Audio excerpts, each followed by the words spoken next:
So muna, Exodus chapter 12, verses 1 to 14. Kaya basahin tayo niya, agigidnan tayo, tapno may pasagap sa tiket ng asawan dito. Okay? So Exodus chapter 12, verses 1 to 14. Kaya irugi tayo nga basahin. The Lord said to Moses And Aaron in the land of Egypt. This month is to be the beginning of months for you. It is the first month of the year. of your year. Tell the whole community of Israel that on the 10th day of this month, they must each select an animal of the flock according to their father's households. One animal per household. If the household is too small for a whole, that person and the neighbor nearest his house are to select one based on the combined number of people. You should apportion the animal according to what each person will eat. You must have an unblemished animal, a year-old male. You may take it from either the sheep or the goats. You are to keep it until the 14th day of this month. Then the whole assembly of the community of Israel will slaughter the animal at twilight. They must take some of the blood and put it on the lintel of the houses in which they eat them. They are to eat the meat that night. They should eat it, roasted over the fire along with unleavened bread and bitter herbs. Do not eat any of it raw or cook it in boiling water, but only roasted over fire. Its head as well as its legs and inner organs. Do not let any of it remain until morning. You must burn up and part of it that does not remain until morning. Here is how you must eat it. Dress for travel, your sandals on your feet, and your staff in your hand. You are to eat it in a hurry. It is the Lord's Passover. I will pass through the land of Egypt on that night and strike every firstborn male in the land of Egypt, both men and beasts. I am the Lord. I will execute judgments against all the gods of Egypt. The blood on the houses where you are staying will be a distinguishing mark for you. When I see the blood, I will pass over you. No plague will be among you to destroy you when I strike the land of Egypt. This day is to be a memorial for you, and you must celebrate it as a festival to the Lord. You are to celebrate it through your generations as a permanent statute. Mapan tayo nga dagos, ijay sumarunong nga base text tayo. Romans chapter 13, 8 to 14. Sige, basahin tayo. Do not owe anyone except to love one another, for the one who loves another has fulfilled the law. The commandments, you shall not commit adultery, you shall not murder, you shall not steal, you shall not covet. If there is any other command, you shall love your neighbor as yourself. Love does no wrong to a neighbor. Is the fulfillment of the law. 11. Besides this, knowing the time, it is already the hour for you to wake up from sleep. For now our salvation is nearer than when we first believed. The night is nearly over and the daylight is near. So let us discard the deeds of darkness and put on the armor of light. Let us walk with decency as in the daylight, not in carousing and drunkenness, not in sexual impurity and promiscuity, not in quarreling and jealousy. But put on the Lord Jesus Christ and make no plans to satisfy the fleshly desires. Kararagyan. Bendito kan managayat nga apumi sa dilangit o Dios. Madaydayaw itinapatek nga nagan mo. Dawatek ka po Dios nga ano'y taram iti adipan mo mangipalasat kadagiti saso. Ilinggan mo kadagiti krus mo o Dios. Tapno iti kayat mo nga mensahe kat maipadalan ko mas. Kastamo to Dios nga dawaten ko Dios nga bendisyonam dagiti kakabsat nga pagpayan dagiti nga mensahe. Tapno iti kasta maimula kadagiti puso da pagbiyagan. All this in Jesus' name I pray. Amen. Tugaw tayo kakabsat. Medyo na. Mayat ngayon no, adati reading kwa nga kasjay. Reading exercise. You know, no kasjay nga agbasa kami jay apukok kat kwa. Malikayat nga silent reading. Tatuduwa kami wala. You do it loudly. Read aloud. Malay ko, no, basbasa jay agbasbasa ko yun saan. So do it, read aloud. So makulit tayo, ya. So that was a reading exercise. But going back to the passages, no sublianan tayo dahil binasa tayo. May pasagupsup kada tayo nga may remind kada tayo ngay nga iti tao naggapo iti tapok. Ket iti tapok tumot laeng, iso ti papanan ti tao. So, from dust, man was created, and thus man shall go. Diba? Ada ka di bumato? Hindi. Igsubli tayo ito di tapok. Iso nga na i-cremate dati may isang nataying na tao, kat ka, agbaling na tapo pa na. Diba? Di dadungak kat ka. No na-cremate dan, kabil da di earn, alaan da di isaboy da ngayon di kwa. Di bye-bye. But, whatever nga ritual nga ramidan da, I'm not so much interested to that. But, what is important to me is, ti tao naggapo iti tapok. Naggapo ti tapok. Pati tapok tumalang, di pa panantay amin. Amin tayo, mga experience dita. Amin tayo, awan labas na. And adat istorya iti Agdamili, yung gumagawa ng pat. Jadi agaramid nga iti banga. Kasi agaramid ti banga, adat ti turning table na tatan, high-tech nga. Diba? High-tech. Turn lang tango siya, kabil na di ay pita. Yung mud doon, lalagay lang doon sa turning table. And then, try da nga idamili. Iti kayat da nga shape. No banga, iti aramidan da. Iti banga nga aramidan da. And no kayat damot nga garamid iti, let's say, yan, pagmulaan. Masitera kung nadan sa dyan. Oh. They do it. So, nasa kamay ng gumagawa yung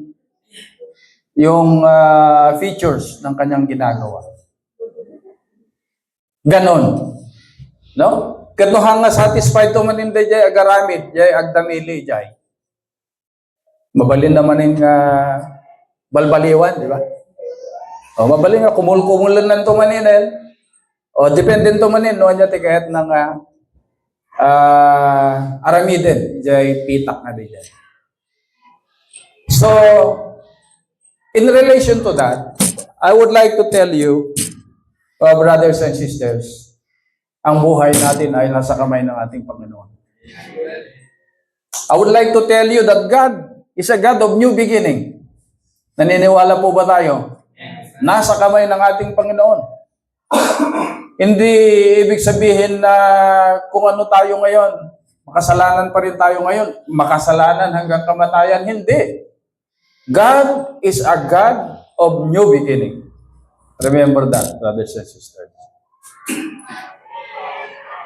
When His people are trapped, ano ba ang ibig sabihin ng trap? Limbawa, may net, ano? Tabukol kuma. No fishermen tayo. Pag tayo mga fishermen, mayroon tayong net. Sinasabo yung net na gano'n. That is trap. Being trapped. Pagigyan lang mo, mapanda yun, itanong ka, nalayan tayo. Tuno tayo ito. So when I say God is a God of new beginning, if we are trapped, ano ba yung mga pwede nating sabihin nating na-trap tayo? Vices. Okay. Ano pa yung pwede? Mga sinful acts ni dati ka anak tatay ni Bob. Sabi niya, umiinom siya. Siguro sobrang inom, ga nagsarsarwa. At-trap pa rin yun. Ano? Na-trap din siya doon. At ang kagandahan noon ay na-realize niya. Dahil na-realize niya, hindi ito ang aking buhay. Pwede akong baguhin ng aking Diyos. So anong nangyari? Na-testing siya ngayon. Christmas program eh. Pag may mga gathering dyan, unang makikita mo sa table, pundador. Unang makikita mo dyan, 4x4. Well, makikita mo rin doon yung lechon na may nakalagay doon na ano ba yun? Apple pa rin, nakaka-tempt. Ano? God is a God of new beginning. Ito yung mga bagay na pwede tayong matrap. And pwede tayong baguhin ng Diyos. Wala. Pwede tayong baguhin ng Diyos. If we are weary, yung kanayon tayo ngayong panpanunot nga madandanagan na ta. Anya nga tayo ay mangyari no kabigatan na. Parang wala ba? Parang walang pundasyon. Parang kanayon latan nga agdandanag. Sabi natin, God is a God of new beginning. Pwede kanyang baguhin pala. Ano? Pwede kanyang baguhin. If we are drifting, ano ba ang drifting sa Tagalog? Kas lang ay kumkumpormi lang. Doon, sala sa lamig, sala sa init. Doon inawis na ka, jamming tayo, inom tayo. Doon ka na rin. Parang pwede kang, kas lang ay nga, ano ba yun? Parang, kasla nuwang kuma. Nga no nadugas tinuwang ngay, nadugas na mo iti nadugas. Diyan narigat ngay, guyod ngay nga nuwang. Napadasak dati ta nagpaspastorak tinuwang. Ti arami din ni tatang ko di kan na dito eh. Kan na ti sing-sing dito nga iti tagong. Yan. No iturong mo ijay kanawan, guyod mo. Ay umay ade januang ta nasakit eh. Ganon yung mga taong drifting. Living in drift. Na kung saan na lang, pwede. Pwede lahat. Ito, pwede ito, pwede ito. Walang focus, walang pundasyon. And hindi maganda yon. Yung wala kang direksyon. Ngayon, at ikaw ay binago ng Diyos. We believe that God is a God of new beginning. Pwede pala tayong baguhin ng ating Diyos. Na ito yung dapat. Ito hindi dapat. What is yes is yes.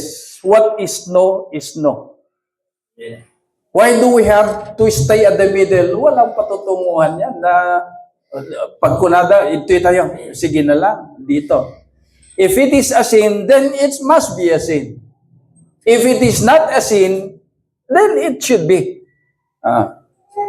There are only two sides of the coin. Kung nata yung dagiti kumakara, there are only two sides of the coin. Tao, bilit. No nga tao, bilit na katakder nga rod. Hindi pwede yun. So there must be a stand. We must have to have a stand. Diba? Yeah. There must be a personal conviction. Sa ating pananampalataya, ito yung pillars ng ating pananampalataya. Una, malagit tayo ba? Pillars tayo? Kaya pagbaga ni Pastor? Ang una sa HCIM ay para sa Diyos. Di ba? Pinag-uusapan namin ito ni Mrs. One time. Oh. Kaya pala ganito, ano? Ang una, nakataas sa Diyos. Pangalawa, asawa. No siya, asawa, lalaki at, siyempre, wife. Kung si wife naman, siyempre, asawa mo ang lalaki. O, pangatlo. Ano yung pangatlo? Children. Pangapat, work. Tapos na mabiyagda.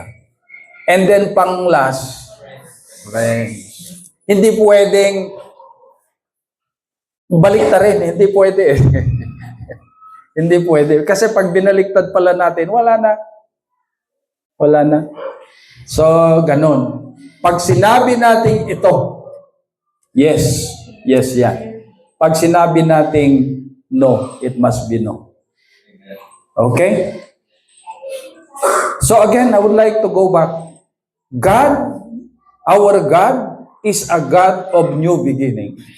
And it's nice nga pag-usapan natin ngayon ang new beginning sapagkat ito ay last part na ng taon. At mag-uumpisa tayo ulit. Uulitin na naman natin ito pagdating ng December. Ulitin ko rin kung tayo yung mga anak ng Diyos ay natrap tayo sa sin, pwede niya tayong baguhin. Kung tayo'y nalulungkot, nalulumbay, we are weary, pwede niya tayong pasayahin. Kung tayo ay walang desisyon sa buhay, pwede niya tayong bigyan.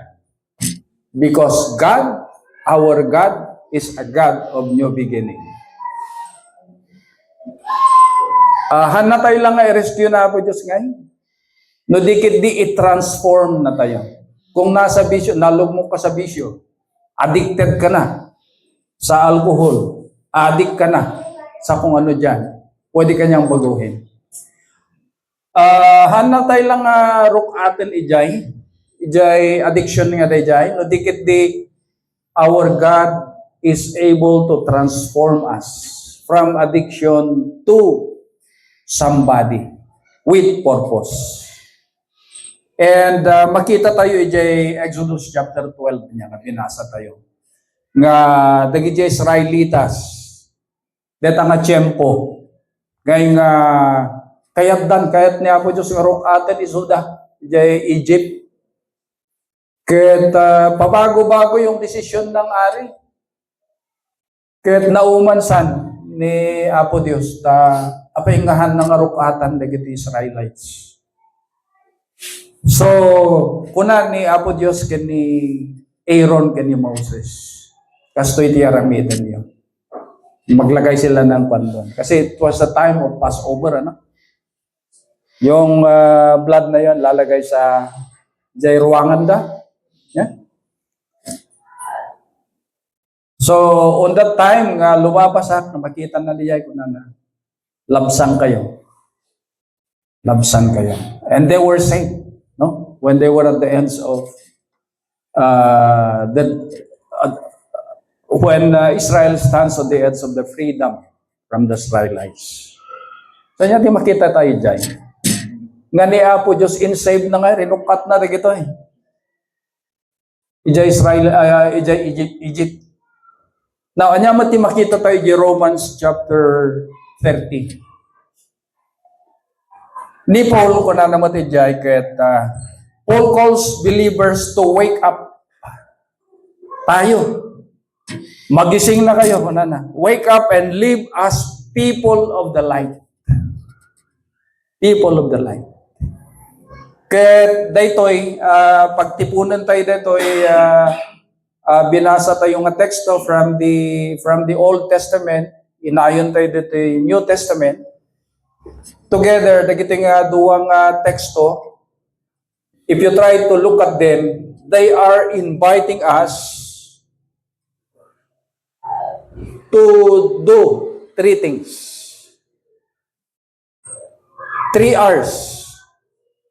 Dagiti duwa nga teksto, inimbatiran na tayo nga aramiden iti talo nga banag. Number 1 is to remember. Number 2 is to restore. And number 3 is to renew, which is the culmination of all these 3. So I repeat that yung duwa nga teksto tayo, they are inviting us three terms to do these 3 things: to remember, to restore, and to renew. What are we going to remember? Remember what God has done to the Israelites when they were still at the edge of freedom from Israel, from Egypt. And then what are we going to restore? Restore what has been broken. Restore. Mayroon ba tayong pinagdaanan that we were broke? That we were broken? We can be restored.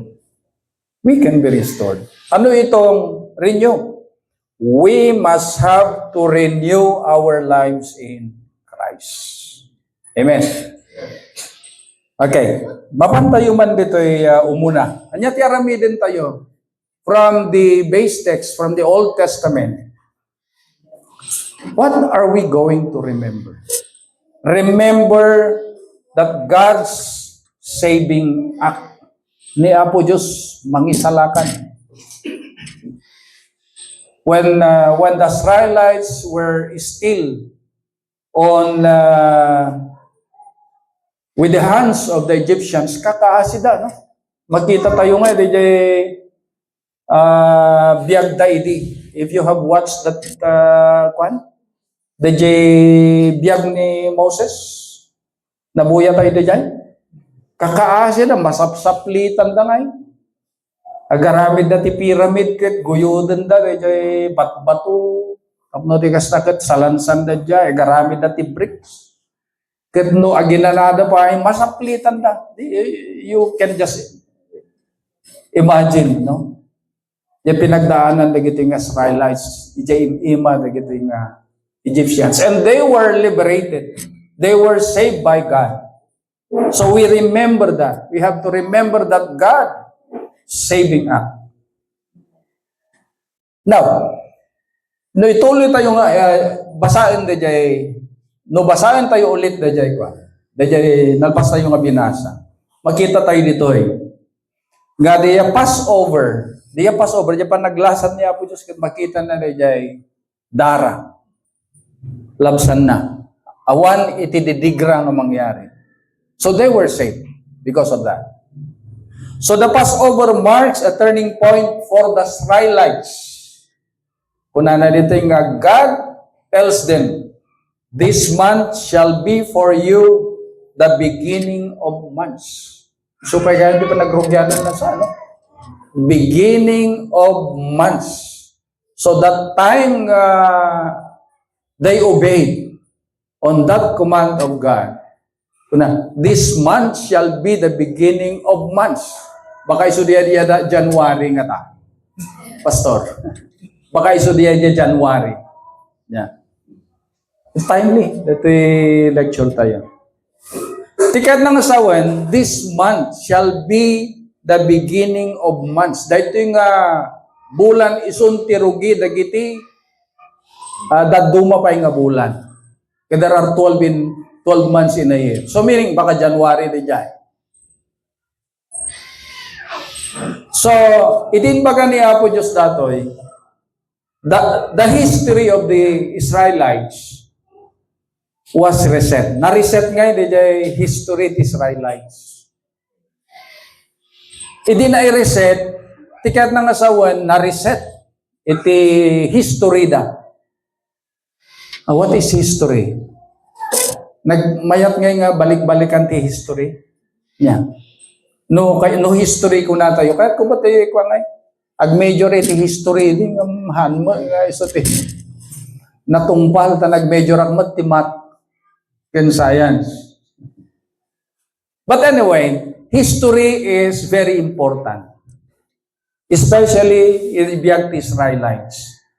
So, when the history of the Israelites on this Passover was reset, what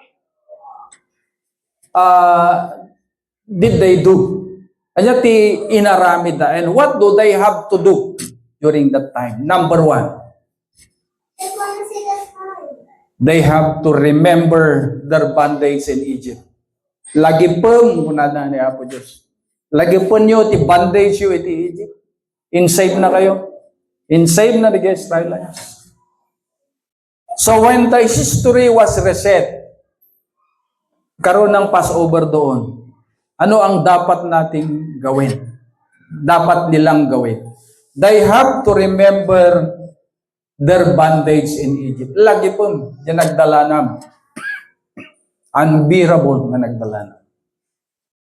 Pangalawa, in that Passover, na nang i-reset iti history iti Israelites, they have to remember the blood on the doorpost.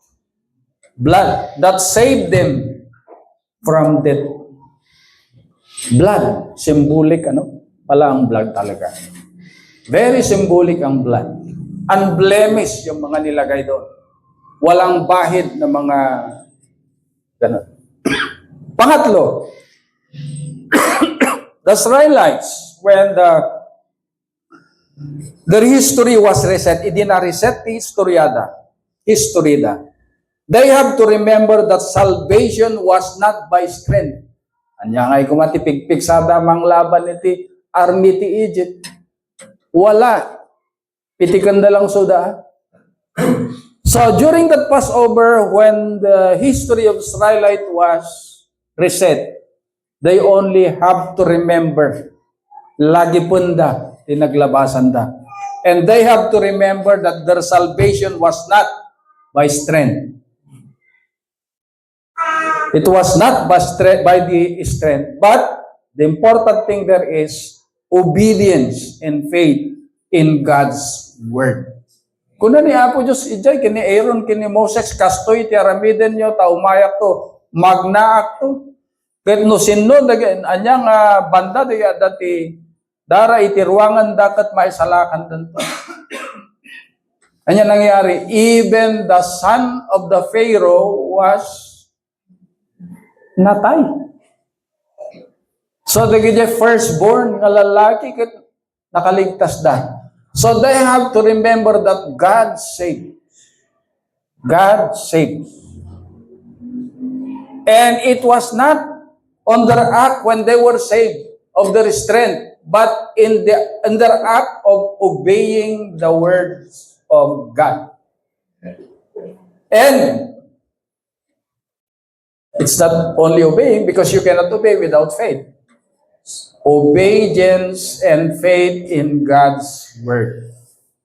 If you want to be saved, you have to obey. You have to have faith and obey the Word of God. Basayo ko na ni Bong Marutatay nga, idi akit, no dahil pasango da ka, siyat nga dagos. Pero binalbaliwan na po Diyos, na imula kanya nati pamating, adat ti Diyos nga mangisalakan. Adat ti Diyos nga mangisalakan, kat no adat ti Diyos na mati tayo nga adat ti Diyos nga mangisalakan, ag-obey tayo marod tap no maisalakan tayo. And that was happened to the Israelites.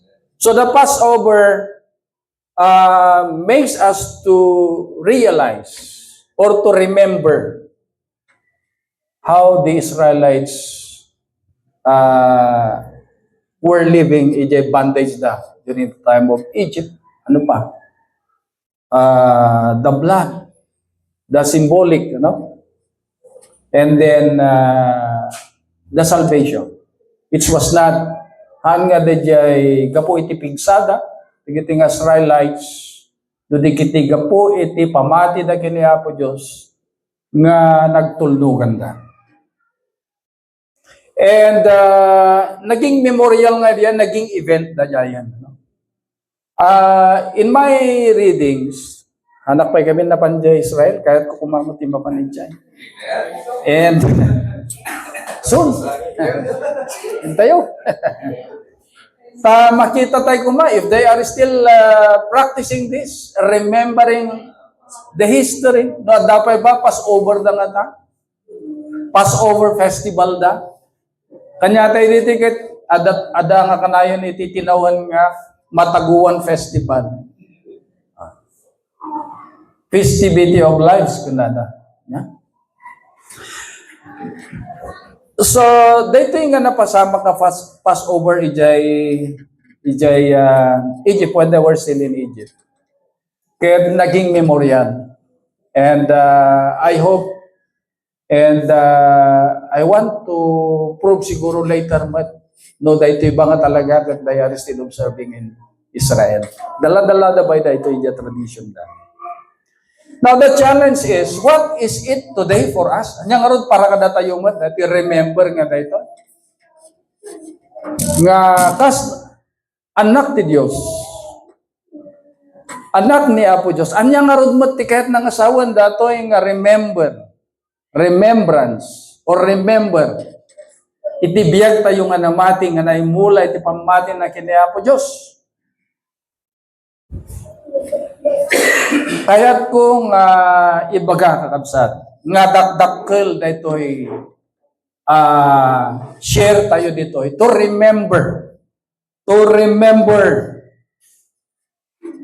this history. We have to remember nga dakdakkel iti panaka-i-deliver tayo iti basbasol. Amen? Apay. Kasi it cost the life of our Savior and Jesus Christ to be crucified. Agayos diadara na just to save us from sin. We were delivered from sin. The blood of the Lamb on the doorpost points to Jesus. No kanya da iti ket dara nga nagtulnogan da nga may kabili say dara iti unblemished nga animals. Sa atin naman it points this blood points us to the blood of the Lamb of God, no other than Jesus Christ. And we have to remember, just like the Israelites, we have to remember that God saved us from sin. Remember. For the Israelites before, they have to remember that they were delivered from the Egyptians because of that blood. For us, we have to remember that we have the greater deliverance. We have a greater deliverance because nang-isave ka na tayo was not just a blood of an animal, but it was the blood of our Lord Jesus Christ. Greater ba yun? Amen. Greatest pa. It's not only greater, but I would say it is the greatest part that we have to remember. Nakita tayo, prayer service tayo the Friday, it was mentioned there, the nagayos ti dara ni Jesus Christ. Nakita tayo the Passion of the Christ, the movie. No kasano ti panagrigat ni Apo Diyos, kasano nga nagsayasay ti dara na. That was a symbolic way of imagining what really took part in the may crucify ni Jesus Christ. And if you try to look at binuya kami nito the whole from beginning to the end. Nakita tayo pa, iti panang duyok da, bakram na, no? Nagsayasay ti dara. Nagahayos ti dara. ijay background na ngay. It was a symbolic one, pero with that kit, makuha tayo ngay, ma-imagine tayo, no, kasano tirigat na.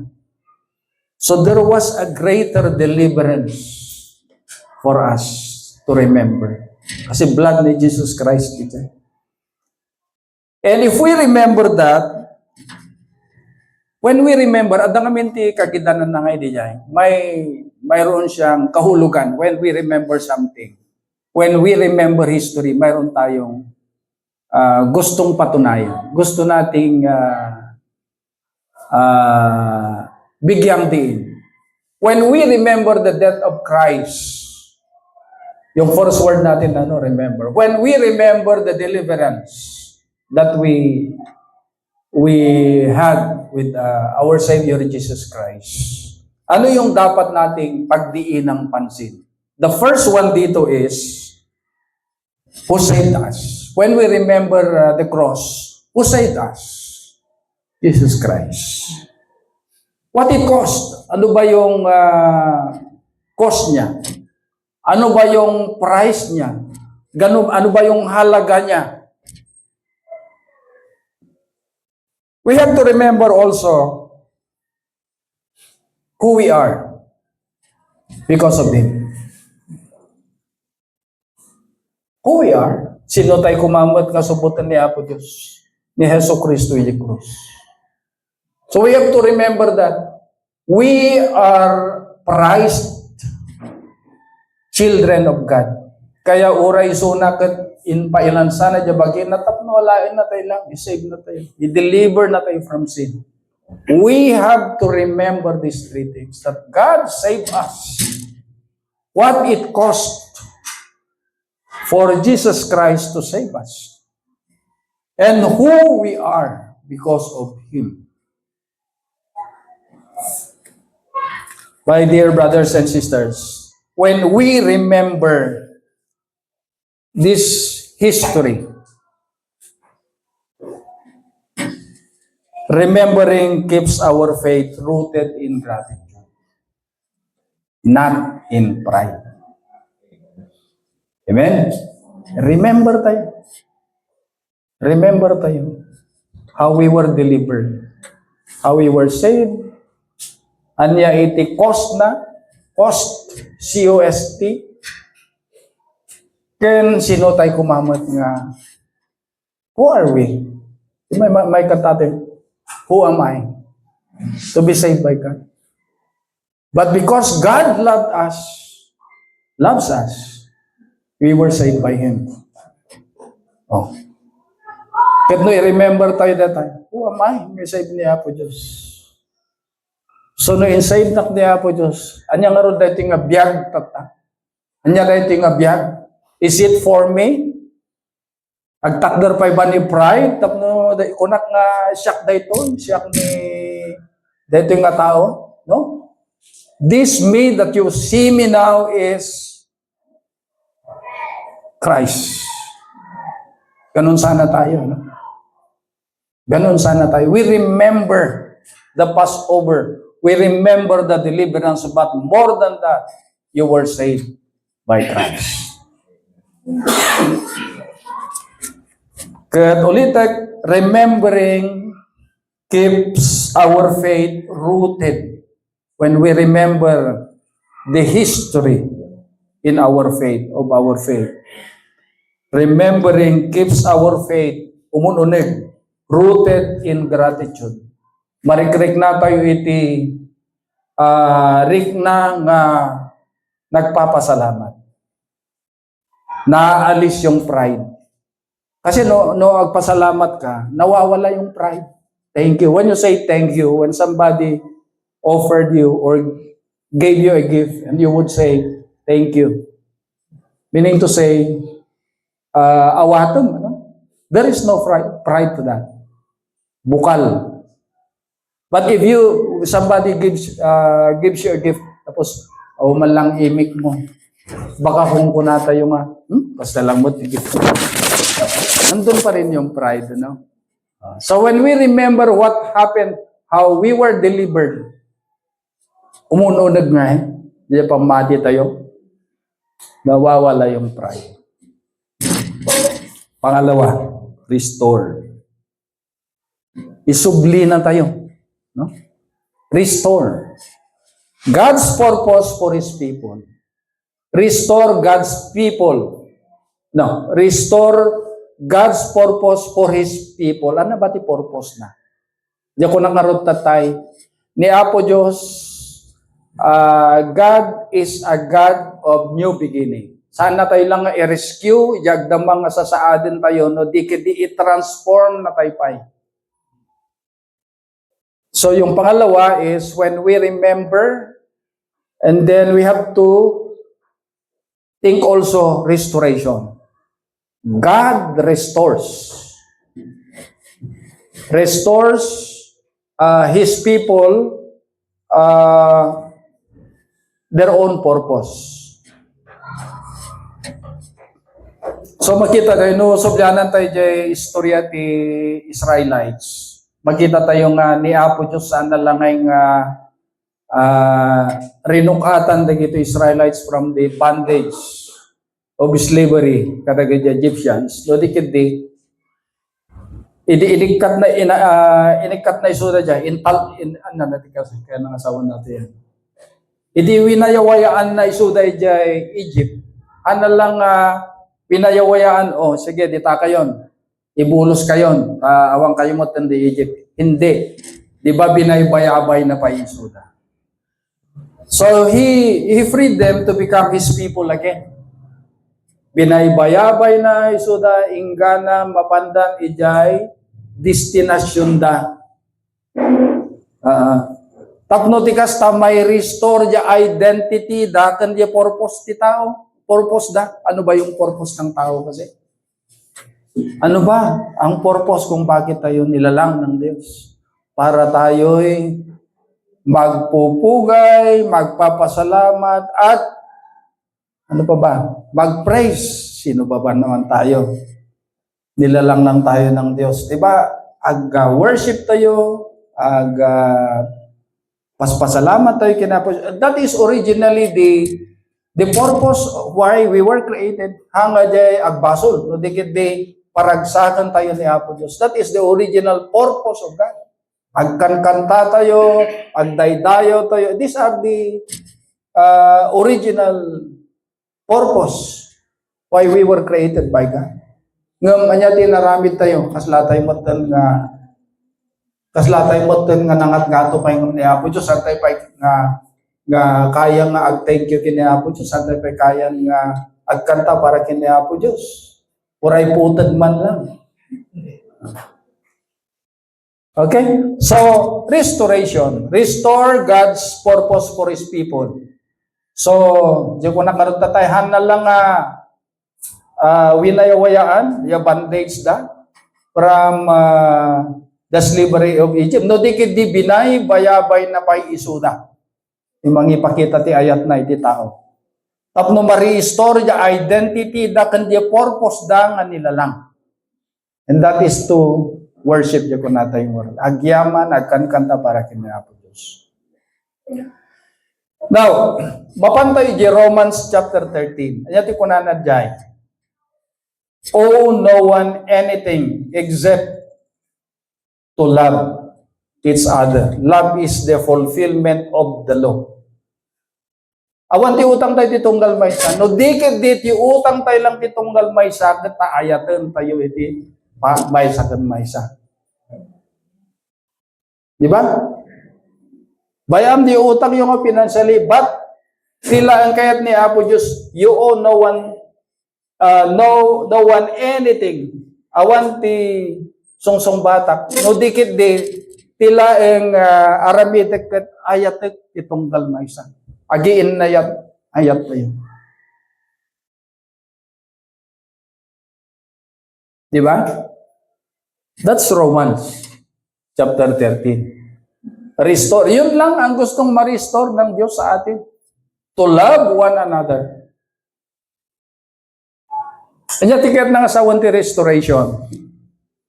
Restoration shows itself in relationships.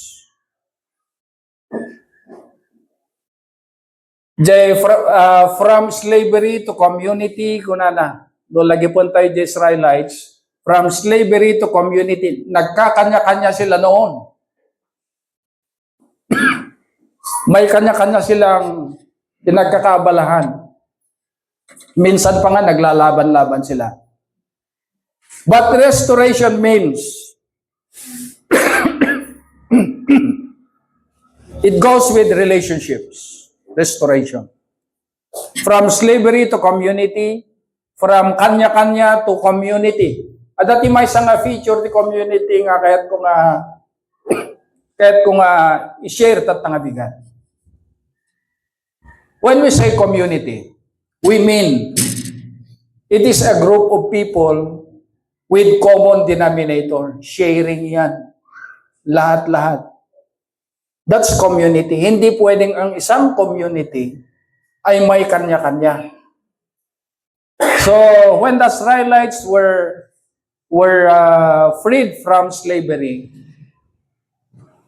naging community na sila. Ibig sabihin, mayroon ng pagmamahalan. May unity, kumbaga. Common sharing, that's community.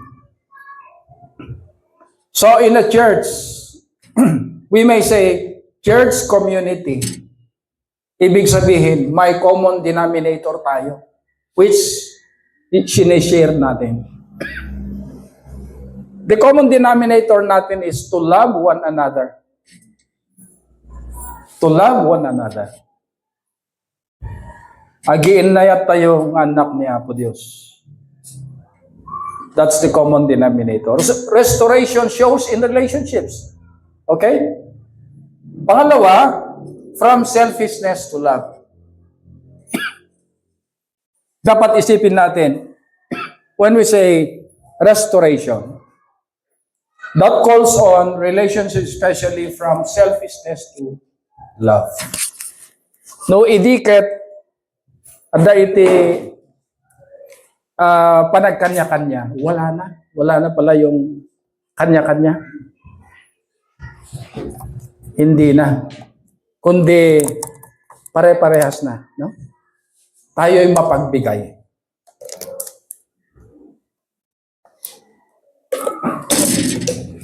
Thank you.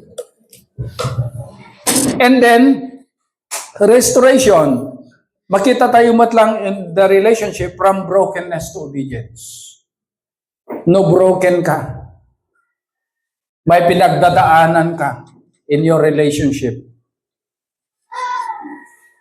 Restoration can be seen there. Pwedeng ma-restore ito ng Panginoon. May kaalitan ka. Sa mag-asawa, may tampuhan. Restoration can work. The greater challenge now is for today. Ngayon naman. If that was for the Israelites, ano naman para sa atin? Ano ang ibig sabihin ng restoration? Ang restoration para sa atin, this is a greater challenge. Ang restoration para sa atin ay allowing God. We restore. Restoration, the meaning of restoration for us now is, for us today, for HCIM, is allowing God to, number one, heal damaged relationships. May damaged relationships ba tayo? May mga kaalitan ba tayong kasama dito? Halimbawa, mayroon ba akong nasabi, Pastor Andrew, na masakit sa'yo? Kung mayroon man, pwede nating papasukin ng Diyos para i-heal niya yung damage doon sa relationship natin. Kung mayroon man. Sa iba naman, mayroon ba? Sa mga anak, ama, anak, ina, asawa, na lalaki sa babae, mayroon ba? Papasukin natin ng Diyos at i-restore niya yan. Restoration also sa atin ngayon, restoration, replace bitterness and with forgiveness. Restore natin. Replace na natin yung bitterness ng forgiveness. No, da sakit tinatom tayo jay Maysa. Saan ka tayo? Mismisuotin. Let us restore. Let us live a life with Christ. Papasukin natin ng Diyos. Palitan na natin yung bitterness ng forgiveness.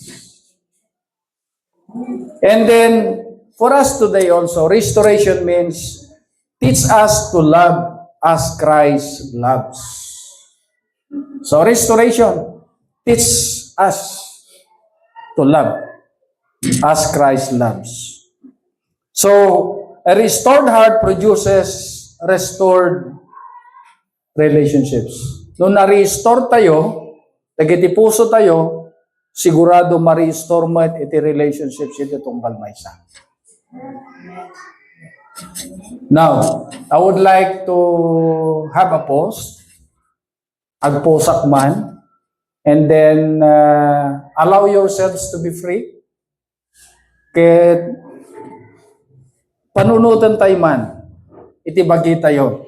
Is there someone God is calling me to love, forgive, or reconcile with? Tingnan nga natin. Pag-isipan nga natin, I invite you to close your eyes and think about this. Sige, close your eyes. Is there someone God is calling me to love, to forgive, or reconcile with? Kung mayroon man, brothers and sisters, this is the time for us to restore our hearts, restore our damaged relationships. This is the time to replace the bitterness nga marikrik na tayo with forgiveness. And this is the time that we teach ourselves to love one another as Christ loves us. Amen? Amen. Iti may katalo kakabsat nga kayat ko nga i-share from the two base texts. The third one na R is renew. Renew. After remembering, after restoration, what comes next would be renew. Renew living as people of the light. Ijay verses 11 to 12, dito ay Romans chapter 13 verses 11 to 14. Makuna na dito ay, the hour has come for you to wake up, for you to wake from sleep. This is the time kanong agreeing tayo, da tayo nga maturog, da tayo nga hampay nga makarikrik na. The night is far gone, nalpasen. The day is at hand, aldawan. So, agreeing tayo kuma. Agreeing tayo. Let us renew ourselves. Why? Because we are already saved and we must now live with renewed lives. Agreeing tayo. We were already saved. We were already restored. So, agreeing tayo kuman. Because we need to have renewed lives. When we say renewed lives, anya tikat ta masawan? Iwaksi tayo, dajay datos nga namin. The deeds of darkness, waksi tayo. Renew. Iwaksi tayo, dajay datos nga namin. Ikawas tayo, dajay pagananay nga mangibaga kanya tayo that we have put on the armor of light. Ikawus tayo jay kinaranyag ti panagbiag. And then we have to put on the Lord Jesus Christ in ourselves. Agbiag tayo kuma nga mayan natop ije pagayatan ni Apo tayo nga Jesucristo. Amen? Amen. Renewal is not just a feeling. Ito manin. Haan lang feeling tayo, agree ako. This is not just a feeling, my dear brothers and sisters. Renewal is a daily decision to live differently. Every day ito. Consistency is needed. Okay? Consistency is needed. When you say, I need to have a resolution. I need to renew my life. No. It is not just a feeling. It has to be a decision, a daily decision of your life. Every day data. Kada mariing tayo, there has to be a feeling of renewal. It has to be a decision, a daily decision in our life. Not only in your life, a daily decision, but we have to consider a daily decision in terms of your attitude. Bitter ka pa rin ba? Damage ka pa rin ba? Hindi na. Bitter ka pa rin ba? May kaaway ka pa rin ba? This is a daily decision of your life in terms of attitude, in terms of your habit. Nalilate ka pa rin ba sa pagpunta dito sa church? It has to be a daily decision. And it has to be a daily decision also, new desires shaped by Christ. Gagawin ko ba ito? Nagbibigay ng glory ba sa ating Panginoon?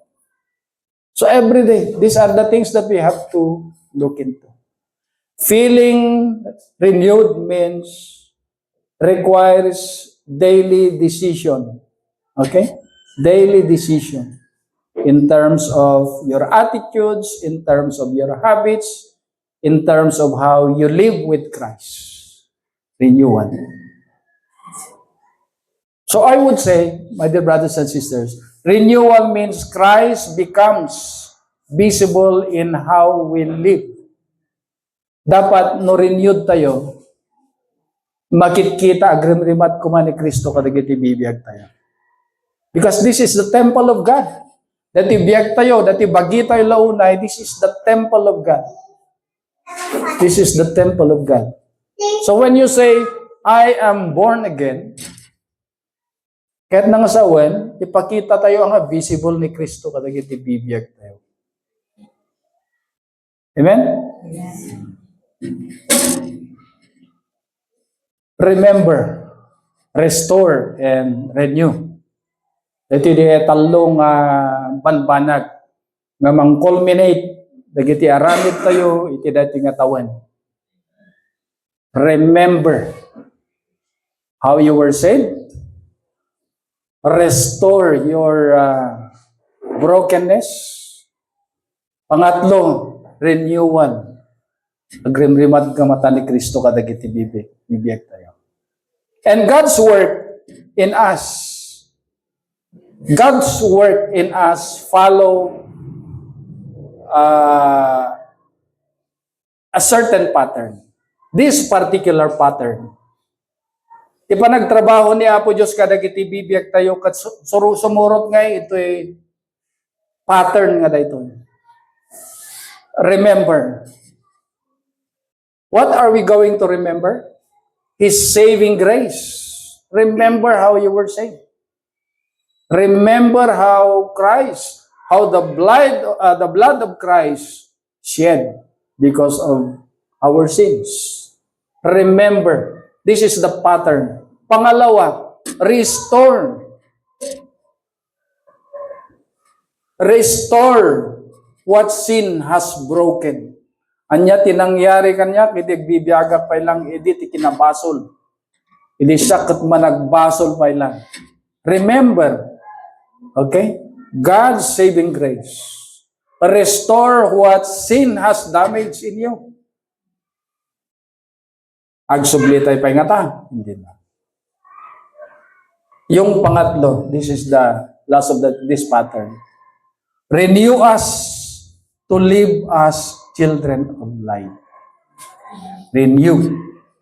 Renew us to live as children of light. Again, the Passover points us to salvation. They were saved. Dito yung Romans, but Romans points us to transformation. Transform in the life of Christ. And together, if we try to combine them, dito yung base text tayo, we are saved. Remember this. If we combine these two base texts, we are saved not just from something, from brokenness, from bitterness, but for something. And that is a new life in Christ. Remember this. I would like to repeat. Ulitek na ito. We are saved. Marikrek na tayo. Iti pa nakaisalakan tayo. We are not just saved for something. From something. From. No dikit di for something. That is a new life in Christ.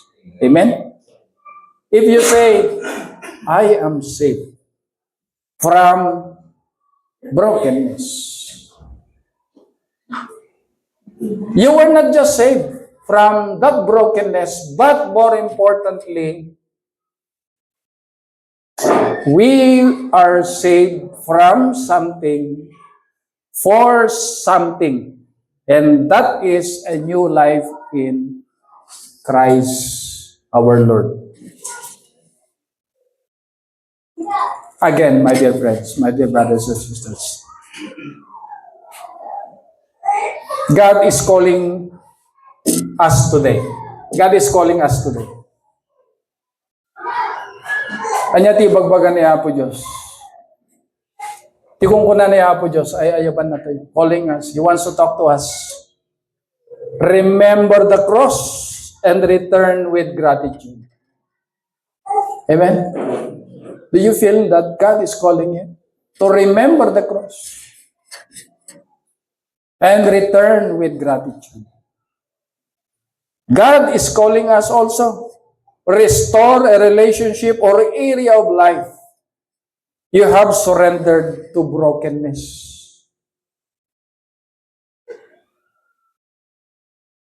And God is calling all of us renew our commitment to walk in holiness and love. Dahil tayo ayab na po Diyos ka na tayo. Hana kaya't na mawatak-watak tayo. Remember the cross, the message of the cross. Remember, no kasano tayong in break, iti basod. Inya dayo ti basod.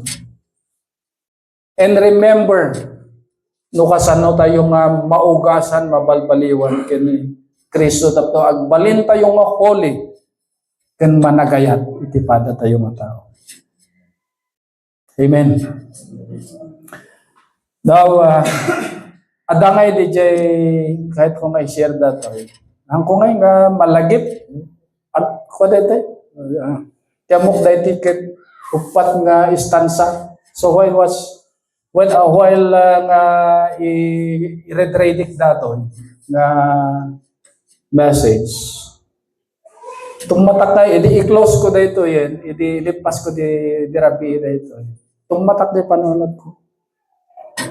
Ada ngamin dyan libro, when I was still in high school, ida graduarak ti high school. Ada di dyan napanak ti library media sa St. William City. Ada dyan nahagilap ko ngayon nga libro. Basit nga libro. Basta lang. Binasbasak da dyan, the closing part na ngay da dyan, kat ada iti tingmatakanyak da dyan nga jak pulos malipatan ngayon gana tata. The title of the book was Divine Providence. Divine Providence. And it's good enough nga na-remind manin kanyak da ito eh. Kahit da dyan, linya nga da dyan, kunana dyan.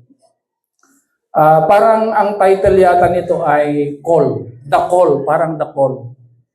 The Call. Ang sabi doon, You've gone astray, so far away.